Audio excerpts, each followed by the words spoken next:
Dank here from Home Inspection Services. So we're in a very damp and dark basement today. Just wanted to show you a bit around and how poor ground and roof water drainage will affect the basement, and water around the building will come into the building and affect the integrity of the building, leading to mold, damp problems and issues on the inside. Now, if we look outside here, we have a drain, and then water just saturates this ground right outside the building here, because there's no gutters. Quite difficult to see. I'm sorry about the poor way in which I'm showing you the outside, but we can already see at the bottom here we have some very high levels of damp. As we go down to the basement, you can see that there's water, although there are drains, which is good, but there's literally water seeping through the rock of these stairs right around. We see the water running down into these drains, but we also have plumbing that's leaking in here, as you can see.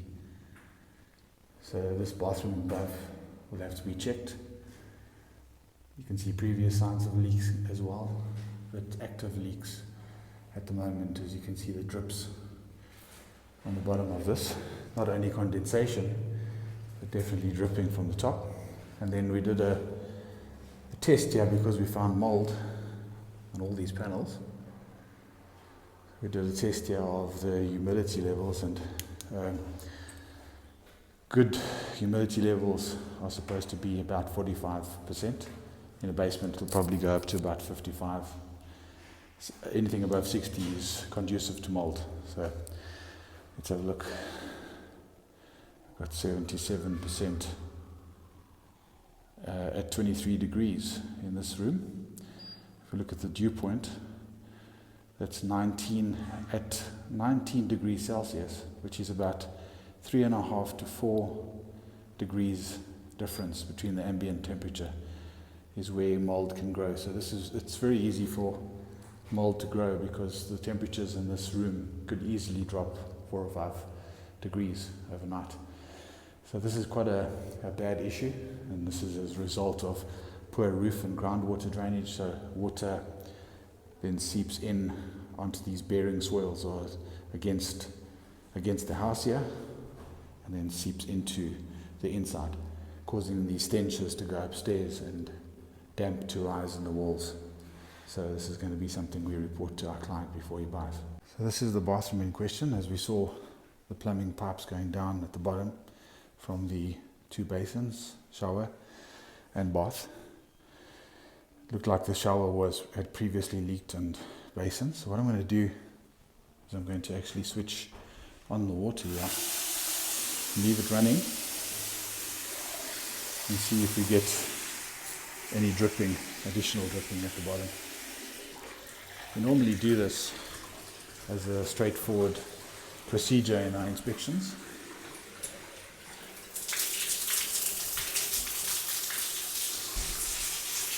So let's go and have a look. So I'm walking down the stairs now toward the basement to see if we have any issues. I can hear the water. Yes, this is from the basins. I don't see any visible leakage here or at this point. I can definitely see a little bit on these junctions, and I can see a little bit more dripping on this section. So the shower would definitely be something that's questionable. And then this is coming from our bath, definitely around this area. This is from the toilet. I'm going to flush the toilet as well. You can see it's definitely damp in the walls. but I would say that the shower is probably the worst. Now flushing the toilet, and let's go and have a look at if the toilet is leaking.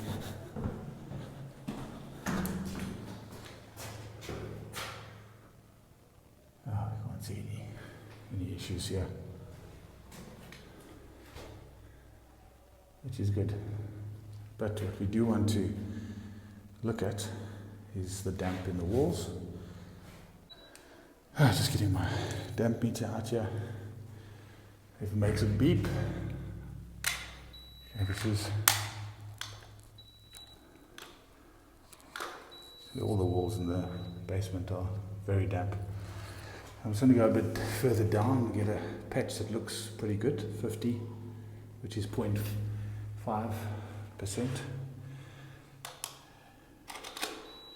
Here we're getting 0.7880.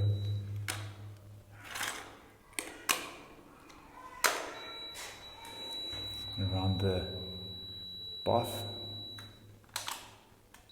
we're getting quite high levels as well. And obviously the water would descend, and then under the shower we're getting very high levels as well, so the shower pan's probably leaking as well. Right, so we finished our inspection now in the basement and the rest of the house, and what we encountered actually was that the roof was didn't have any gutters, and water from the roof was just discharging next to the buildings, on the walkways around the buildings, and specifically around the basement. The walkways and the aprons were actually sloped towards the building because over time they had actually subsided as a result of all the water there and the saturation between the cracks of the pavers and between the joint of the pavers and the actual building wall. And also around the windows and doors, there's a lot of openings which has caused moisture to get in. So over the years, what's happened is water has saturated that soil and saturated the building walls, and has actually seeped in to the basement and around the basement. Now, obviously, they took that into account when they did the actual installation of the basement. That's why they put the drains there. But with the basement, it's extremely important to make sure that your ground and roof water drainage around the building is handled properly, because this will be the result, as you've seen through this video, of, and it can get much worse than that, where the basement can actually get full of water up to 1 or 2 meters high in some cases, because of the fact that roof and groundwater drainage is just not handled properly. So my recommendation to my client is going to be to actually put gutters around the house, make sure that the downpipes from the gutters are sufficiently rooted away from the building, and that there's some sort of subsurface drainage that takes away the water from the roof and from the ground and skirts it away from the building, so you don't have any of those issues going forward. So hire home inspection services the next time you need a property to be renovated, or next time you need maintenance advice, or when you're buying a property. Again, whatever the situation, and where you could see a need for an expert opinion or for an inspection to be done, give us a shout. www.homeinspection.co.za, or call me, Jean-Marc. I'm a certified master inspector, on 079 887 1083, and I can't wait to get your call. Thank you.